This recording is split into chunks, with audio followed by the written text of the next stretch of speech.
Should I actually do an intro and everything? Should I do the whole spiel? You're the editor, man. What do you think? Sorry, you told me I have to speak up. It would be nice. It would be nice. Radio voices. If you projected a little bit into the room, yes. All right. Is that good, Paul? A little too much. Too much? All right. Too much.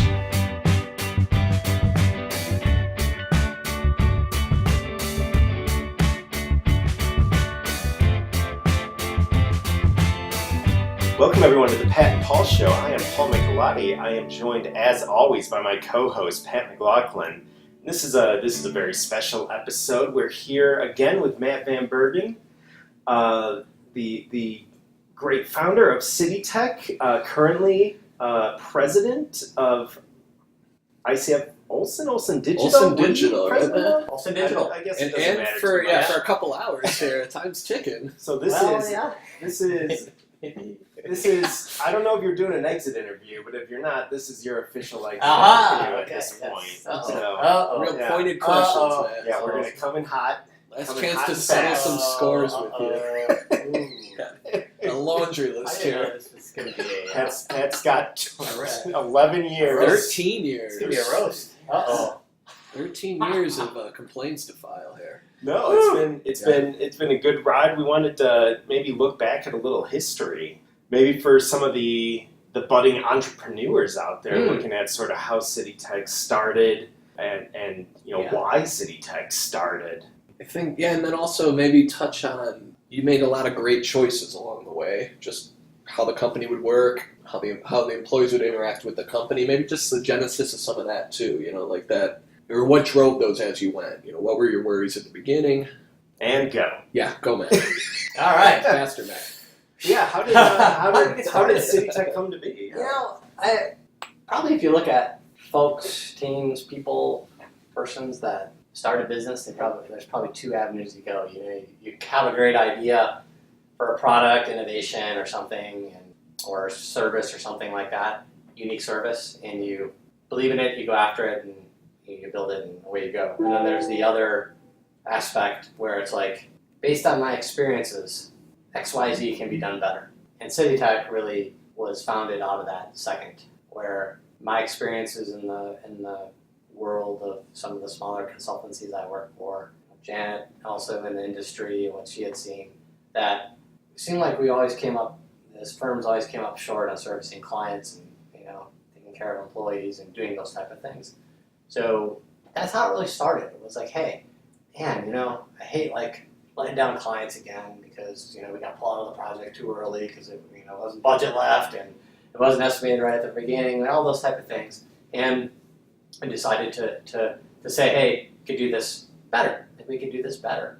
And that was kind of the catalyst to getting started. So what were some of the driving principles behind CITYTECH? What were the things that you really focused on? Yeah, I think certainly delivering on your promise to your client. That had to always be at the top of the list. And if that was always the top of the list, then everything else was engineered to support that. So that means make sure we have really good teams.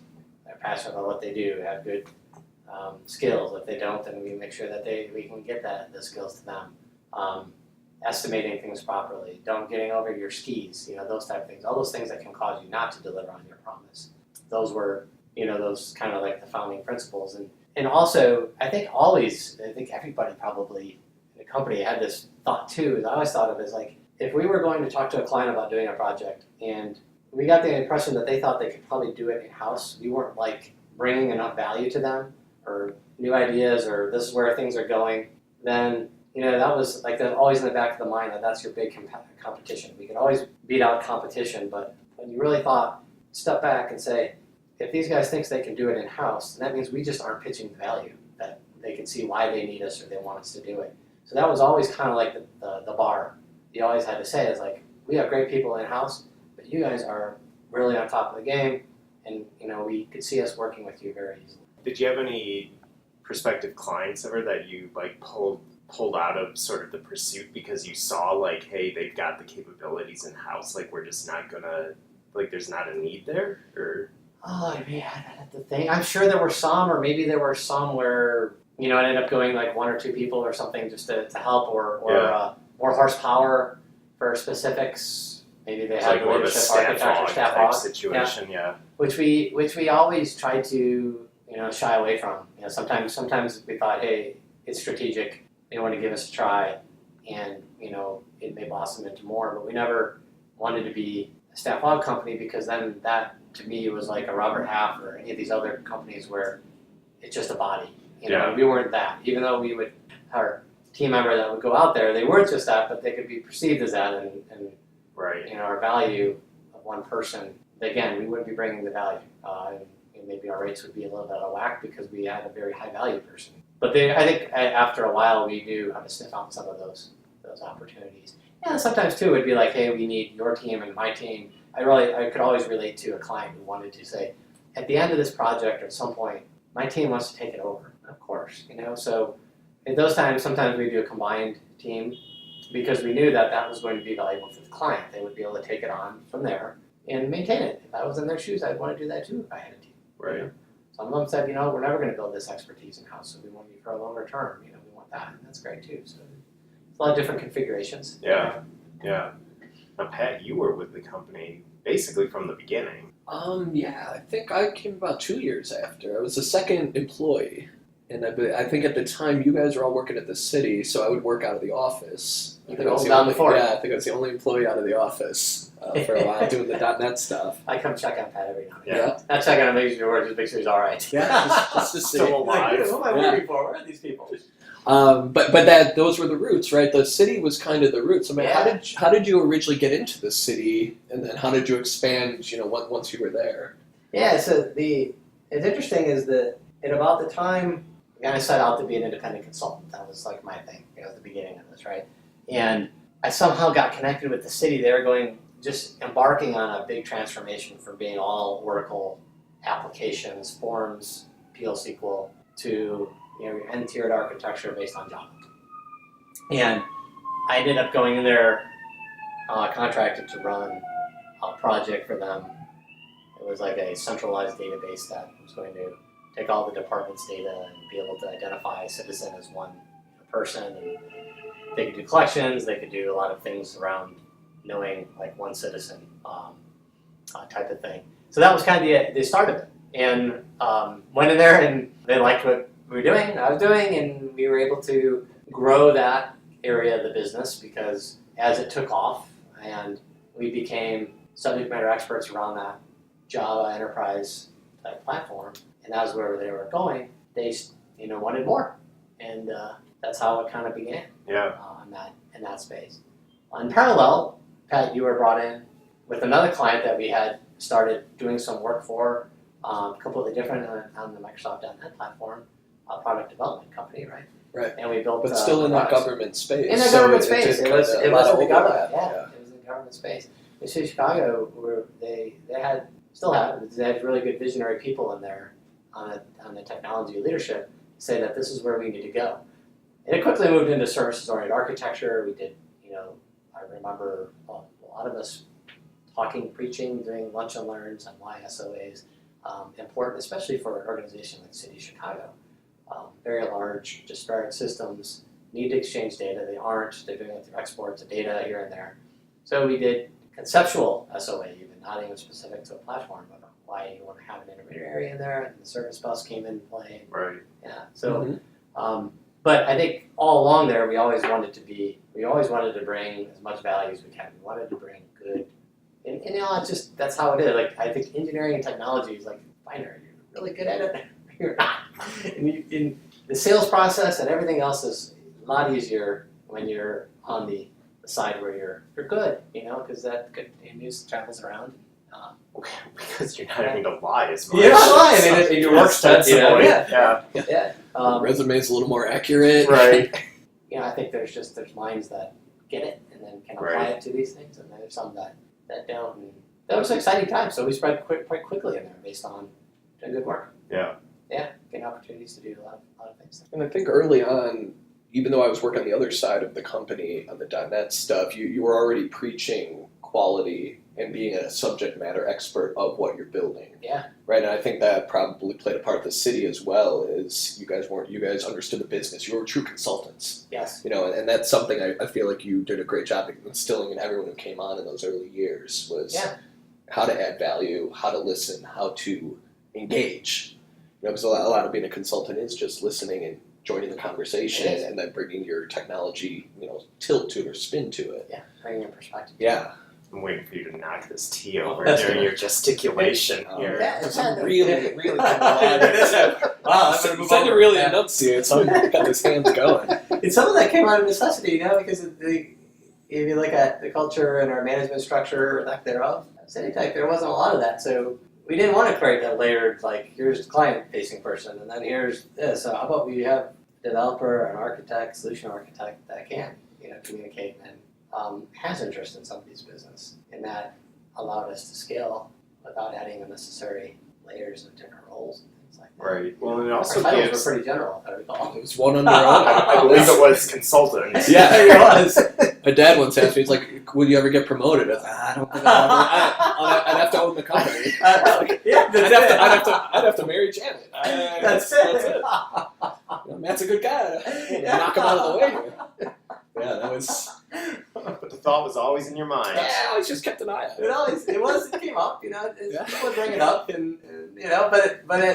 it for the most part it worked. Where it didn't work, people didn't stay around very long. It maybe on their own accord or whatever, but it worked. Yeah. It was there was not a lot of discussion around that. We always just rallied and had these micro cells of teams of our own clients or platforms or practice areas. So we didn't have a lot of overarching management people who just wanted to. I know for the developers, I know for myself, it was a big deal to be that client facing and to have that level of ownership, not over just the project and the development work being done, but over the relationship with the client as well. And knowing that you were a part of fostering and nurturing that relationship and that account and what have you, and it wasn't the salesperson's sole responsibility to grow the account. It was the entire team's, and I remember that that was a big deal when I first started.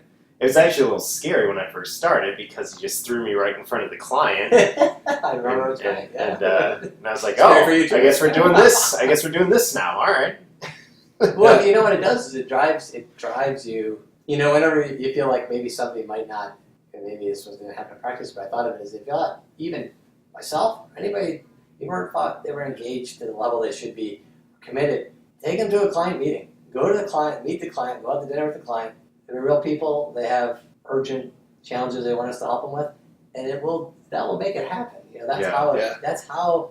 And I always enjoy. I love the technology side of it, but I also really enjoyed talking to clients and hearing about how we could help or coming up with solutions, right? Sometimes on the spot, what you can do.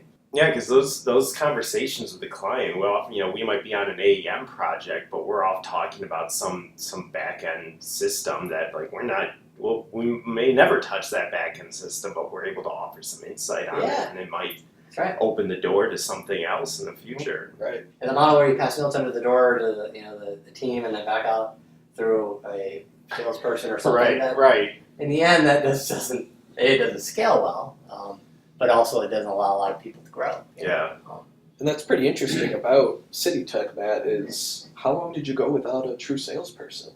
You and Janet own the company, and you guys did a good portion of the sales. 2012 or so, huh? So you went. I mean, you had help here and there, but until Dom came. It was right around the time that I got hired. So you guys had went almost 9 years without a salesperson, right. or at least without account management. Yeah, somebody that's completely focused on Yeah, we did it a lot. We all did it, right? Yeah. I mean, clients were on. We sold that way. We sold through example.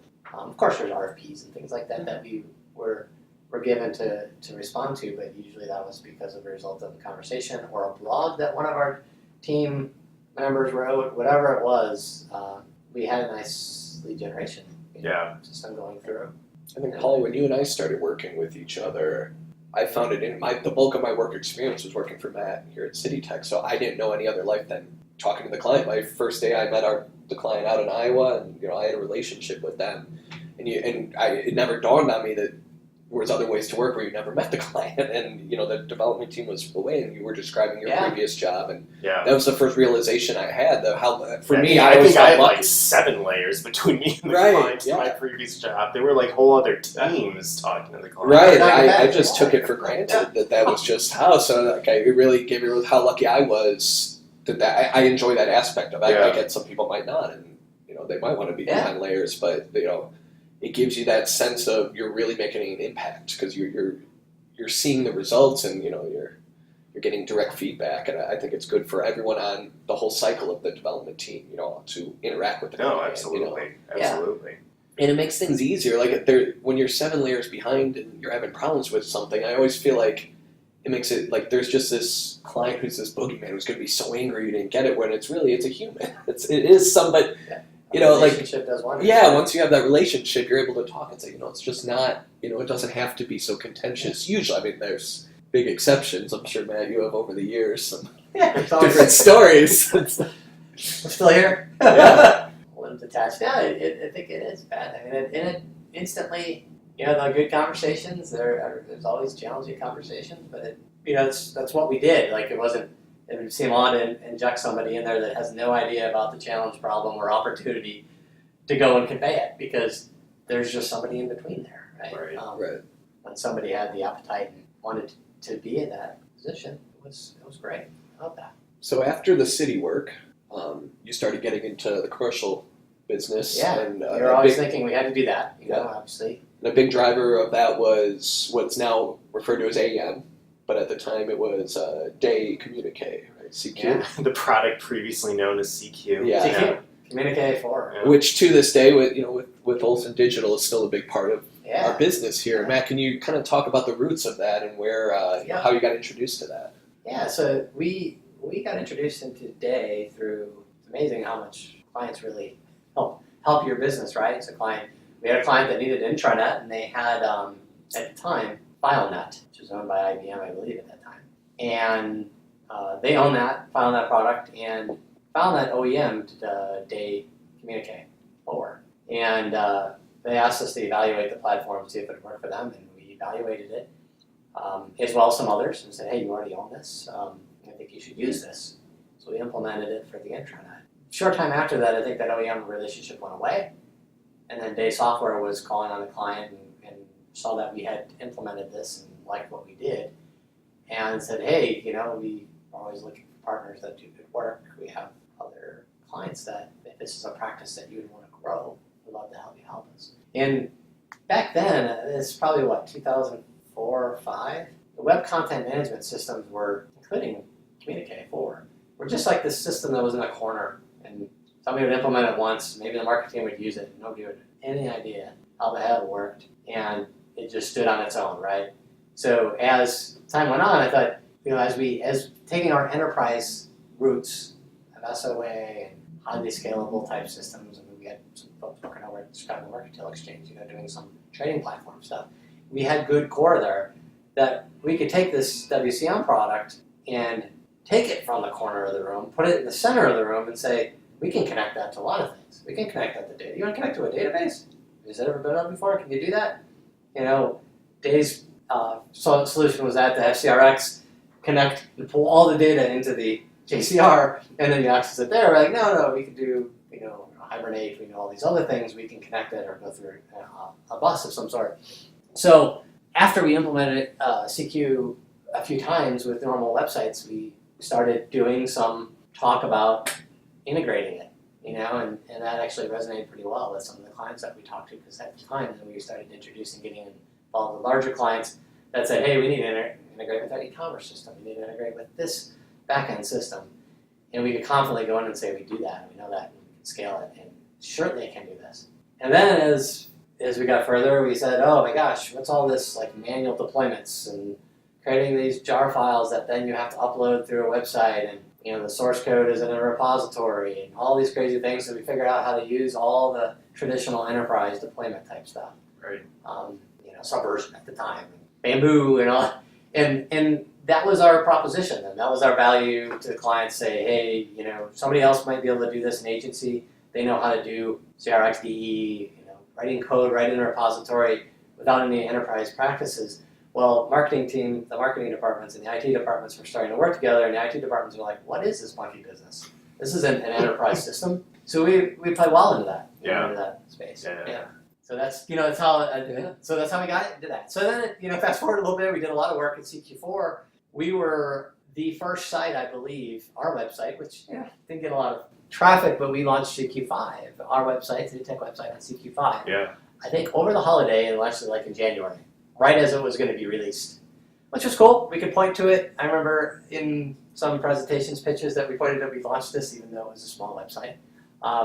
And we had a lot of traction on CQ5. Of course, CQ5 allowed that enterprise type play to even go further and without all the hoops and things that we had to jump through to get it to be an enterprise type caliber platform from a deployment and management perspective. And then Adobe, courted Day. Yeah. They actually bought Day, CQ, for their websites, and then they ended up purchasing Day software. And there were just a few of us that really knew the product really well, the platform.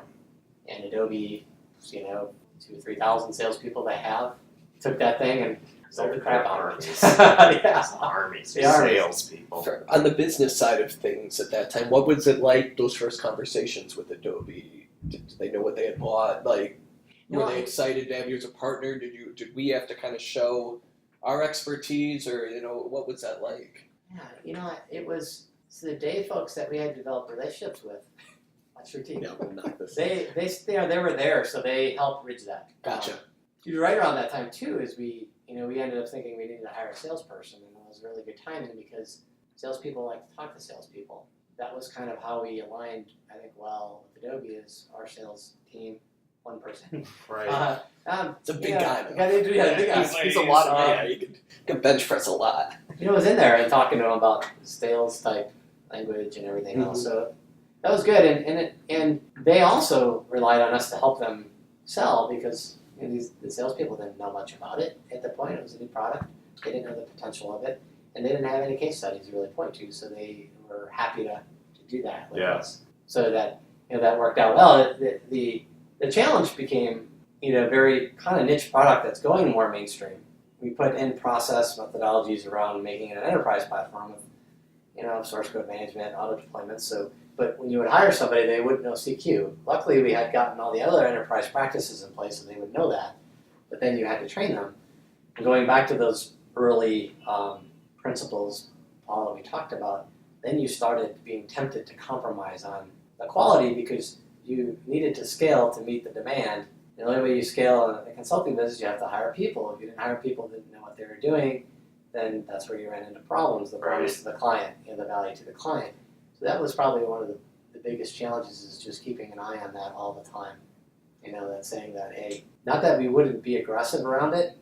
If we hired somebody new and wasn't trained on it, but we knew that they'd pick it up, whatever it was, then sure, we did it, right? But otherwise, it was just something that and I think that was always a challenge in the organization. If I said, let's go after this thing, we got to go after this thing, there's somebody else in the organization, one or two would say, is like, if we go after that, chances we're not going to be able to deliver, and we don't want a bad reference.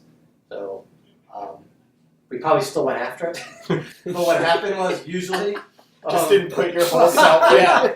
So you bulldozed over everyone there. You said we're getting this. Just really half-assed. We knew that it would not start when they said it would start. Yeah, and it never does. Somehow it always works out. That we were always like in that gap of a 1 month, 6 week gap where one team was fully, and they were going to finish that project and be available for the next thing.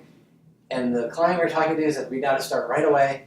And somehow magically it would start within 6-7 weeks of another one, and it would work out. But anyway, that was always a constant. And there was other firms that decided to say, hey, we're all in on the sales side. We're going to sell as much as we can, and we'll figure out how to deliver. And that's not good for anybody, right? That's not good for obviously Adobe. That's not good for us, because then all of a sudden system integrators and partners are all thrown in the same bucket. All right, Adobe, the product doesn't work. No, product works, it comes down to architecture and implementation. So that was always a temptation. I know after I first started, and probably within the first year or so, like one of the things I really noticed is that I always felt that you all had a good eye for hiring, and like hiring like really, really good people who were able to pick up, would be able to pick up the platform, but like a lot of them would also bring some insight to like new practices, better ways to develop on the platform, things of that nature. What were you typically looking for when you were, interviewing somebody? Usually, a lot of people participated in the interview process. Yeah, I remember that. Paul, you probably remember that. I Me, maybe multiple times talking to you. But I just consider ourselves so lucky because the success that we had and continue to have are all completely related to the people we have. That's an easy equation, right? Consulting company, we basically sell teams to do projects. You have bad people, you don't do a good job on projects, you don't get the future business. You have good people, it's easy that way. But I think we always look for fit. Sometimes that was first, right? But then we quickly jumped to a very deep type technical, right. Assuming it was a technical person, that we would do that. Like they had to be there, but if fit was there, but man, we thought technology wasn't quite where it was at, then we had to dig in to see what they were passionate about. Was it that they just didn't have the opportunity to get to that level of technical, because their day job, they were doing some maintenance work or they, whatever it was. So I think, and that's where you really find the diamonds in the rough are those that want to be there, haven't had the opportunity. And why would you not hire them? If they have an opportunity, give them the opportunity. They have the passion, the desire. When we've hired people that were like, you answer every technical question and everything like that, but they just didn't fit because they didn't have the passion to do better and do. They happen to have learned the one framework or something. Yeah, and like they don't have that broader mindset and passion. Also, we like to look. I think, and certainly Pat remembers probably a couple people early on where we didn't have management, right? We didn't have we didn't even know what management was actually. It was more of like sell, deliver, People tell me I'm a manager. Yeah. I'm not sure about that. Person wants to know what they're going to be doing today, and when can we meet again and stuff like that. Like, hey, we're out billing hours and business and stuff like that. You kind of have to figure that out on your own. Yeah. And some of those didn't work out that way. We're also, I think we hire people that are modest, and I think or not, coming in knowing that they have a lot to learn. Right. And they want to learn from others. And they may come in with something very, a lot of skill in one area, but know that they want to learn others. And those people want to come in and learn from others for maybe something they didn't know much about. That's a big piece of the puzzle. Well, again, I've made that mistake a couple times as well. Yeah, I'd say one thing that struck me, Matt, the first day I started, long time ago. The galaxy far. Yes, I had lunch with you, Jeff Brown, who's the West in charge of the West practice. Satish, who's in charge of the India practice, Bangalore practice. A couple other employees and some people from the city that you were working with at the time. And I was struck by the fact that everyone was so willing to help.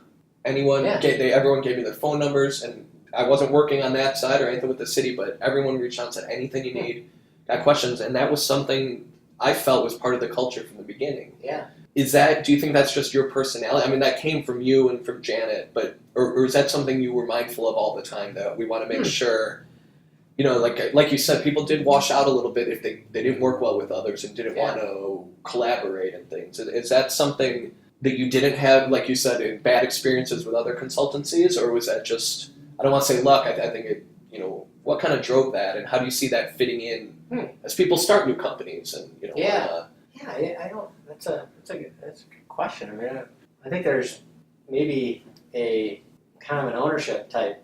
Maybe it came down to folks that just by chance or however it was that the early team members and team members still look for that come on board own what they do, or not what they do, but what the organization did. We were very fortunate that folks like people that you named there, that it wasn't an I equation, it was a we. And it was, they owned the business as much as anybody else. So if they could help you be more successful, then that was, part of their pedigree, and they knew that in turn it would circle and help everybody. So I think it's a very important, and you don't really think about culture, but that's a very big driver of culture. Yeah. I don't think, again, maybe we had, but probably didn't last very long, was folks that wanted to get ahead or something artificially, or like that didn't. We were very, very fortunate that they had those that type. They didn't have that problem, right? Right. Yeah. Occasionally, we're sorry. Like, Yeah, you're lucky you didn't have ladder climbers because you didn't have a ladder to climb. well, that's it. Yeah, that was it. That was it. And probably Matt wasn't around enough to be asked about these things. But yeah, that's it is. Again, that's probably somehow an interview process. Maybe that's a personality thing. I always think that everybody's here to help other folks, right? And then maybe it goes back to the management thing. Is like managers aren't managers; they should be there to help. Right. Manage seems a little bit more heavy-handed. Helping Right. is just getting people what they need, and if you can't help, you can't. See if you can get somebody else. Because I know that we were very, very, very efficient also at saying if Pat needs help on this specific topic or something like that, we could figure out pretty quickly who may know something. Right. Or logically thought about it, it wasn't like the technology. Yeah, All exactly. you guys were always working together on it. Even though you're spread out and doing different things, we were very efficient that way. Yeah, that was something instilled in me very early. Was it doesn't matter the language or the technology working; it's still the same. The principles are still the same, and so I know a lot. I'm still grateful for it. A lot of people that shaped my career was coming over and bouncing ideas, even though they had no idea what I was working on. And you were very busy at the city, but people would come by. Yeah. And I just Java guys would be talking to. Oh, yeah. Yeah, which I think that led to a lot of the success. The other thing that we started driving, and maybe is related to that, was getting like our knowledge management system in there. I don't know what year we got the wiki in, but I probably should know that because it's probably all I talked about for a year. I was a lot being to get rid of email. So no help or solutions that ever go through email again. I have to go to the wiki. I think that was probably matter of fact, we gave away awards at the holiday party. So you would give it an award, but you had to just count yourself, right? Because you were always 10,000 posts ahead of the next person, right? I read a book on wikis, and it was like all these different roles. It was like the troll that would go and look at the content afterwards and move it around and change it. And I think early on too there was like we saw quickly that in order to help and in order to scale, that we needed to have like a repository of information. And it needed to be easy to get at. We didn't want to structure a document. I didn't want to be personally hated when I'd have to open up a Word document to get something out of it. I wanted to just log into the website, look at it. So we made an investment. At the time, it was a big investment in the Atlassian suite. The knowledge management part, so that if you couldn't have a conversation, at least you could then go to Atlassian, like Fluence or Wiki, and find out who maybe posted something about it, and I could call them, I could figure it out. So that was the other, I think that was a big piece of our success, I think, was getting that going. I have one last question for Matt. Actually, Paul, I want to get your perspective while we have Matt here. Because you started about 5 or 6 years ago. Mm-hmm. So that was right around the time Adobe was buying Yeah, it was, wasn't it? CQ or... Yep. You've commented many times, Paul, to me about the innovation within the company and the attitude towards it and all the different open source libraries, and that was something you loved when you started. Mm-hmm. Matt, where do you think that comes from? Where did you always have this idea that within the company it would always be innovating, or is that something that grew organically? Or because in my opinion, from being around so long, you always supported it. You found the hours for people to invest in that. Obviously, it helped the business, but what other drivers were there?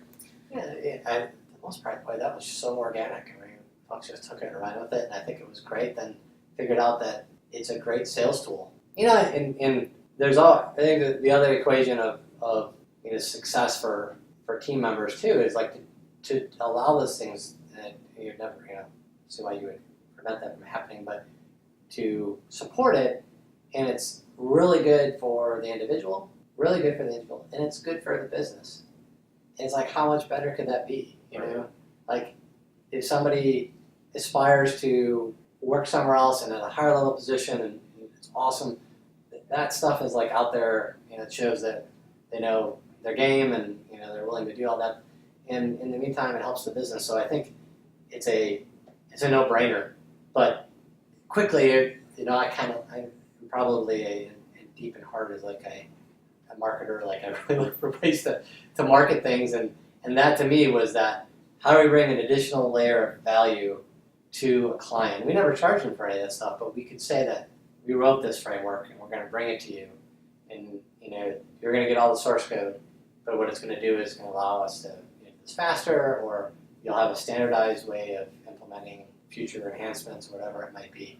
So I want to say, like, originally our CQ library, which was something that was, early on, was just something that a couple of folks built out of maybe in the evenings of necessity after doing a few projects, and then it grew, and there's a lot of things. Harvard, all these, that are out there open, and I think it's great that other people can use it.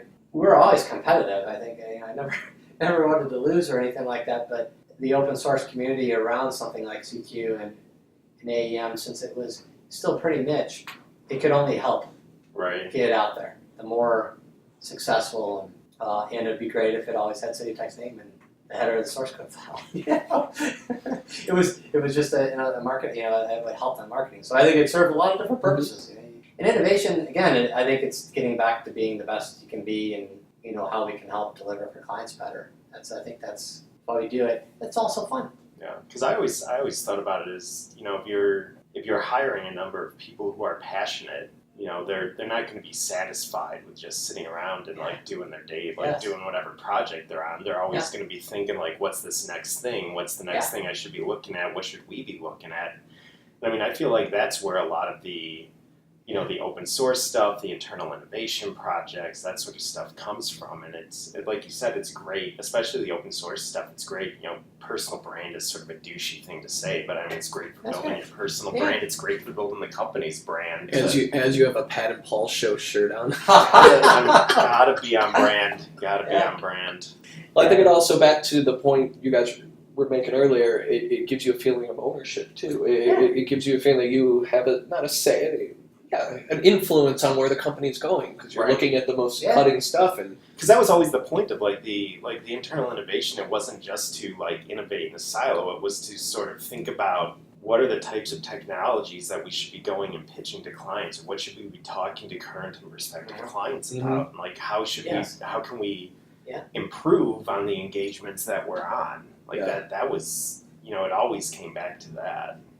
Just take it one step further, maybe it was a little bit abstract on this, but whenever you want to try to get into a specific new market or new area, or start using a new platform and selling services around it, if you don't have any clients that you can refer back to when they ask you what have you done with it, to say that you've written open source frameworks to make implementation easier or more efficient, or whatever it might be, is a pretty quick way to show your confidence. Right. Whereas other people will sell hard. It's a way to hide under the rug that you haven't actually done this before. You could. We said, but we built this whole, and that's okay. You're one leg up above, so it doesn't do anything with it. So, no, absolutely. It's a. The other thing I think is so we have. You guys are all still innovating and working on things, and all of our IoT things going on in the office, tied in through experience management. It's like when people start not doing that, then they're probably reaching the point where they need to do something different. Right. It's a good canary in the mine shaft for. It kind of is, when you go home and say, of course, there's family and everything else. Let's say family's all out, they're all shopping or whatever. You come home and you're like, hey, I'm gonna play around with this new framework, or I'm gonna add something to this. Of course, after you dinner and work out and all the things you're supposed to do, I don't know. But if you don't have, you start losing the passion to do some of that, then you kind of may be thinking, hey, I may be losing it a little bit. Yeah. So I think it's healthy, and I don't think we ever expected it. I think that's the other thing, is you can't put deadlines around it. You can't. I'm so amazed. You guys work on this stuff on the weekends, sometimes all weekends. I think it's because you enjoy it. The people you're working with, learning new things. But yeah, it can't be dictated. It can't be. Yep. It's not fun. And I think the people plays a huge role in it. Those times where we do spend a weekend working on something, I enjoy, or for me personally, I enjoy it because of the people I'm working with. Right. Yeah. That still it's great to still be inspired by the people you work with, even after a long time. Yeah, Like, I think you're right. that's Yeah. something that always happens, still does. I mean, I think that's part of the culture you build, Matt, is that, and it's spread around. So. Is it time? Closing All right. statements. So in closing, what advice would you have for a budding entrepreneur, somebody who wants to go out there on their own? I think this happens at a lot of different levels, but I never seem to subscribe to it. But there's always this, what I'm planning to do, what I'm formulating, and this could be a business, could be a project, could be a blog post, whatever, that somebody else has done it before. It's not going to be of any value to people. It's not going to go anywhere. I think, there's just, the market is so large, and there's so much diversity from the buying perspective that you could have a small twist on something that you do a little bit differently, and it may appeal to a substantial size of the market, enough for you to go forward with it.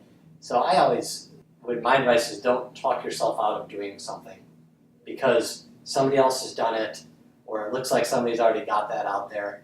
In this day and age, a website could look really, really nice. It could like, man, they really have it nailed right anywhere, Right. Like it's easy to convey and show. So I would never make decisions not to do something or to do something based on just some of that topical things that you see. You really, if you're going to do something, also additionally, I'm not a big fan of also like big bang, like go away for a year and do something. And maybe it's my personality, and you have to go out and test it. Do something small, do a little marketing campaign, go talk to some prospective clients, make sure what you're thinking is what they need, and be very much in touch with that. They are the ones that are living it every day. So I think I guess I answered that in a few different ways and probably give it more thought. Well, Matt, you've been a great mentor, a friend, a leader. Brought a lot of joy and passion to the office. You'll definitely be missed here. I don't know if I bring much joy. I have a lot of biting sarcasm, which I think some people enjoy. General disdain, really. We do have a little parting gift for you here. We do. Your official Pat Paul Paul shirt. regalia. My uniform. This isn't the right size. Yeah, I figured. Thank you, guys. Like I said, when I was on the show a few months ago. Yeah, right before Summit. Yeah. Yeah, that was one of the things that I thought. You know what? I made it to the Pat Paul show.